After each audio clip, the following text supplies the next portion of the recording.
Lives are in the making here. Hearts are in the waking here.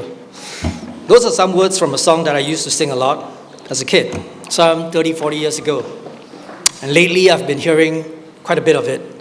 Best part now is that I get to hear them from my son, Declan, who's lurking in that corner somewhere. These are the first two words of my old school song. A very old school. If you know it, great. If you don't, doesn't matter. Today, as I see these beautiful young kids and soon-to-be graduates of Cambridge preschool, as I think about what these past few years meant to these boys and girls, I can't help but thinking of these very few words.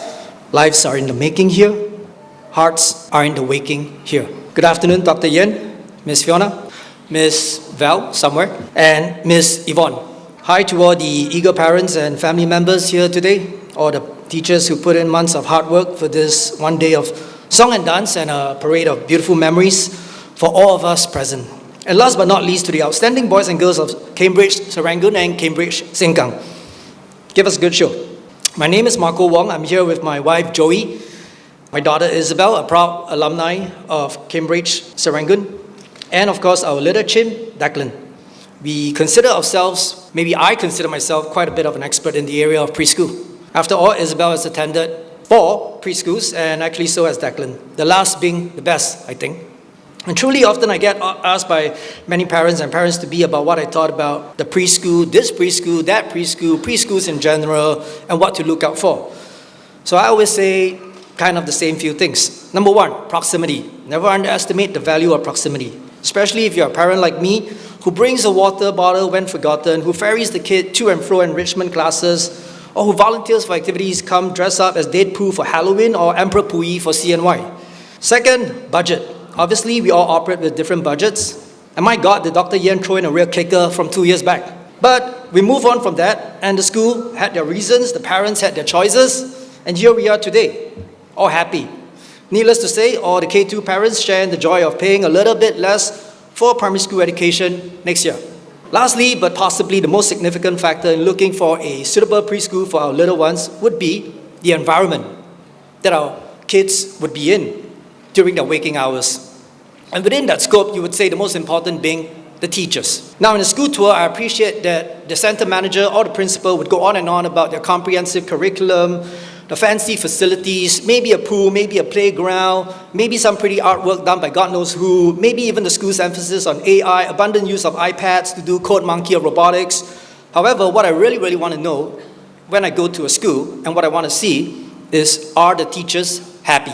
Because I know deep down that our little ones do not learn from a comprehensive curriculum or an iPad or AI, but at this tender, impressionable age, our kids learn from the teachers, the human teachers. And given the fact they're humans, it's paramount that I know that the teachers are happy, that the teachers work with a smile on their faces, that the teachers are not overworked with too many kids in one class.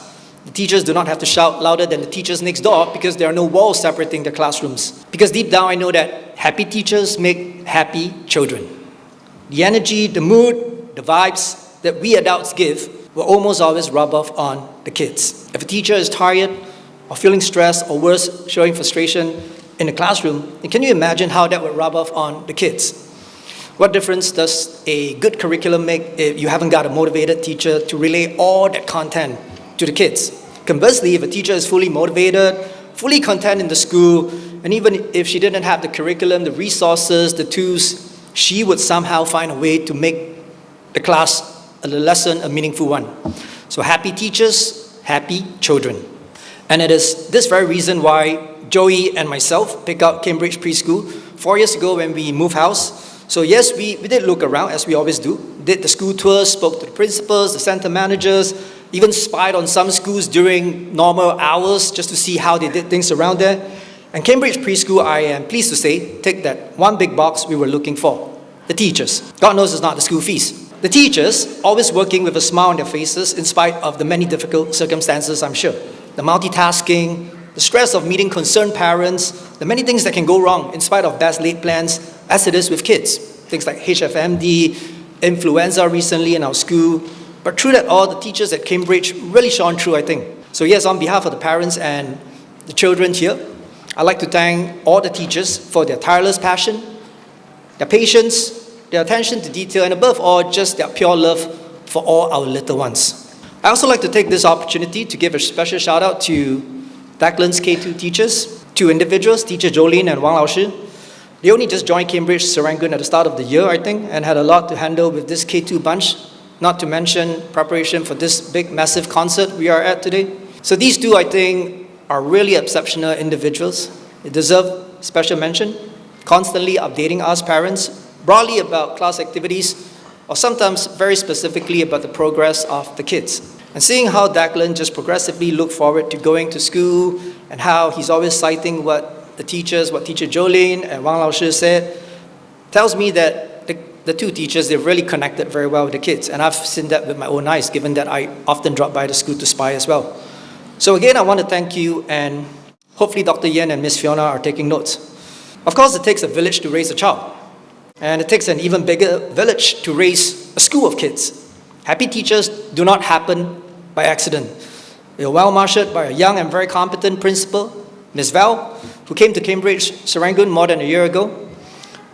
Frankly, I recall there were issues back then in the school. But again, special mention must go to Miss Val, who came to this school buzzing with a lot of positive energy, a terrific can-do attitude, and really steered the ship well. There were many celebrations that she helped organize. Chinese New Year celebration with the Lo Hei and the Lion Dance, and even Halloween party where we all came dressed up, parents, kids, teachers. They just made so many cherished memories for the kids. Of course, Miss Val has been taking a leave of absence from school because I think by now many of us know that her baby is due any day. So I'd like to thank her for her hard work and wish her all the best in this next exciting chapter of her life. If I'm still able to get you a referral for Cambridge Serangoon, that'll be even better. Lastly, the village chiefs, Dr. Yen and Miss Fiona, thank you for all your work behind the scenes. Although some of us are out of here soon, we hope you continue to keep the flame burning brightly and continue to shape the lives of our little geniuses for the 21st century. Thank you. Sorry to disappoint, but I'm not done. Thank you for the months of hard work and for this performance, because I haven't gotten to the kids. Thank you for the months of hard work and for the performance you're putting up today. Thank you for all those, for the kids of Cambridge, for the kids of Cambridge Serangoon and the kids of Cambridge Sengkang. For all those who love to sing, sing your heart out. For all those who love to dance, dance your heart out. For all those who don't want to do either, just act happy, please, because you know your mommy and daddy took leave to be here. We'll be taking photos of you, and you don't want to be the only one looking back tonight, seeing that you're the only miserable, bored one on stage. For the K2 kids, congrats. I hope you look forward to waking up at 6 a.m. next year. For the rest of you N1, N2, K1 kiddos, remember, lives are in the making here, hearts are in the waking here. If you don't know what that means, it just means have fun while you're at Cambridge. Thank you.